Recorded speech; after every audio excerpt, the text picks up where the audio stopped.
සුබ දවසක් ඔයාට. අදත් මගේ channel එකත් එක්ක එකතු වුණු ඔයාව ආදරයෙන් පිළිගන්නවා.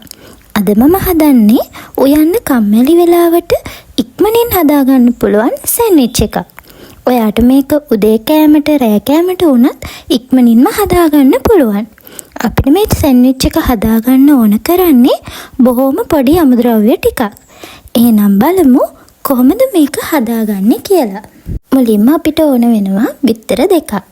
මම මේ බිත්තර දෙක බෝල් එකකට කඩලා එකතු කර ගන්නවා. ඊළඟට රස අනුව ගම්මිරිස් කුඩු, ලුණු කුඩු එකතු කර ගන්නවා. ඊළඟට මේ වෙලාවේදී හීනියට කපාගත්තු බීලුණු ගෙඩියක්, හීනියට කපාගත්තු අම්මිරිස් කරලක් එකතු කර ගන්නවා. මේ සේරම හොඳට ගෑරුප්පුවකින් හරි හැන්දකින් හරි කලවම් කර ගන්න ඕන. දැන් අපි සෑන්ඩ්විච් ටික හදාගමු. මේකට අපිට ඕන වෙනවා පාන් ටෝස්ටර් එක. ටෝස්ටර් එක අරගෙන ඒකේ පාන් පෙති දෙකක් තියාගන්නවා.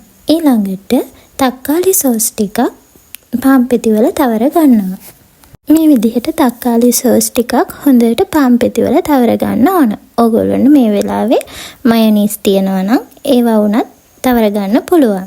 දැන් අපි කලින් හදාගත්තු බිත්තර මිශ්‍රණයෙන් මේ සෑන් දෙක ප්‍රමාණයක් වගේ පාන් පෙති උඩ තවර ගන්නවා.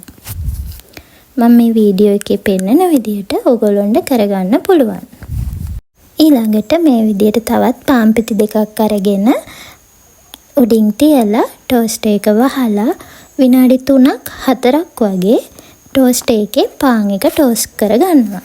විනාඩි 3කට 4කට විතර පස්සේ බලන්නකෝ අපේ සෑන්ඩ්විච් එක හැදලා තියෙන හැටි. මේ විදිහට සෑන්ඩ්විච් හදනකොට ටෝස්ටර් එකේ පාන් පෙත්ත ඇලෙනවා වගේ දැනෙනවා නම් ඔයගොල්ලන්ට ටෝස්ටර් එකේ බටර් ටිකක් හරි තෙල් ටිකක් හරි ගා ගන්න පුළුවන්. එහෙනම් ඔයාලත් මේ විදිහට සෑන්ඩ්විච් හදලා බලන්නකෝ. ඔයාලේ ගෙදර ඉන්න කට්ටිය ගාන අනුව ඔයාට මේ ප්‍රමාණයන් අඩු වැඩි කරගෙන සෑන්ඩ්විච් හදාගන්න පුළුවන්. ඉතින් බලන්නකෝ ඔයාටත් විනාඩි 10ක් 15ක් වගේ පුංචි කාලයකදී මේ වගේ සෑන්ඩ්විච් ටිකක් හදාගන්න පුළුවන්. ඒ වගේම තමයි ඔයාලට මේ බිත්තර මිශ්‍රණය එකතු කරලා මොසරෙල්ලා චීස් වගේ දෙයක් තියෙනවා නම් ඒ ටිකකුත් එකතු කරගන්න පුළුවන්. එහෙනම් ඔයාලත් මේ රෙසිපි එක හදලා බලන්නකෝ.